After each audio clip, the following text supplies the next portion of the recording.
Hey, so if you've recently gotten a result back from a major certification exam, maybe something like the AWS Data Analytics Specialty, and it wasn't what you were hoping for, I want you to stick with me.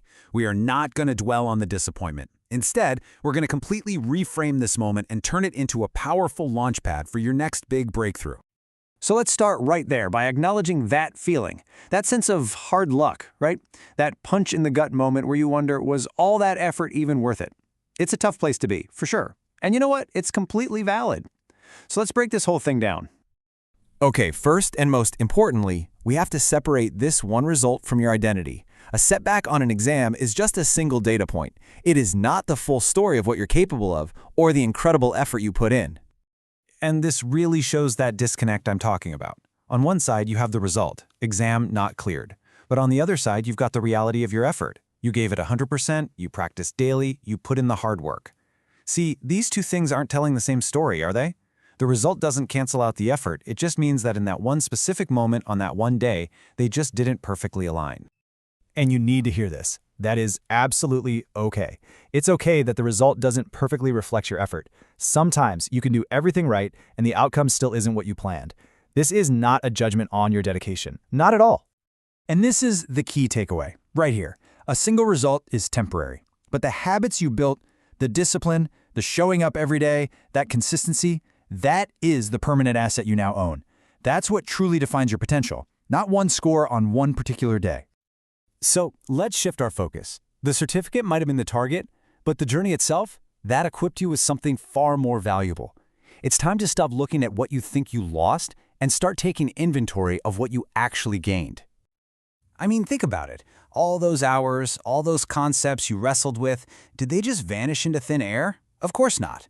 That knowledge is the real prize you're walking away with, and it's a prize that no exam result can ever diminish. This priceless knowledge we're talking about, that's your new foundation. This is the expertise that actually matters in a job interview, or when you're solving a real-world problem for your team. This is the stuff that's going to fuel your next big career move, not just a piece of paper. Just take a look at this toolkit. You didn't just memorize theory, you learned how to think through complex scenarios, you actually understand cloud architecture now, and you've got hands-on experience with some serious tools. EMR, Glue, Athena, Kinesis. Come on, these aren't just bullet points for a test, these are in-demand, marketable skills that employers are looking for right now. So you have this powerful new toolkit.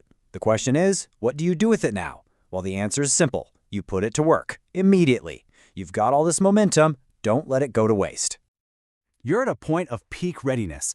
All these concepts are fresh in your mind, your study habits are sharp, and you are totally primed to tackle complex problems.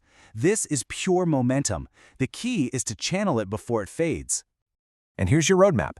First, in your current job, start actively looking for a project where you can apply these new skills. Second, get those hands-on technologies onto your resume, like today. Third, in your next interview, don't just list what you studied, tell a story about a complex problem you now know how to solve. Fourth, remember, all this work gives you a massive head start for any future certifications. And finally, my favorite, build something. A personal project is the ultimate way to prove your skills to the world and to yourself. Which brings us to our final and maybe most important point. This moment of disappointment, this isn't an ending. It's the exact opposite. It's the beginning of a new chapter. It is the setup for your breakthrough. Just think about that for a second. The best stories are never about easy, uninterrupted success. They're about resilience. They're about the comeback. By facing this setback and choosing to move forward, you are setting yourself up for a much stronger transformation than if you had just sailed through easily. So let's just ask the question that might be lingering in the back of your mind. Does not clearing one exam mean you're not capable? Absolutely not. This isn't the climax of your story. Think of it as the plot twist, the part that makes the hero's eventual victory that much more meaningful and so much more satisfying. So here's the final takeaway. You have the knowledge. You've built the consistency, and now you've proven your resilience. All the ingredients are there. Your breakthrough isn't some distant dream. It's right there in front of you. It's your very next step. Keep going.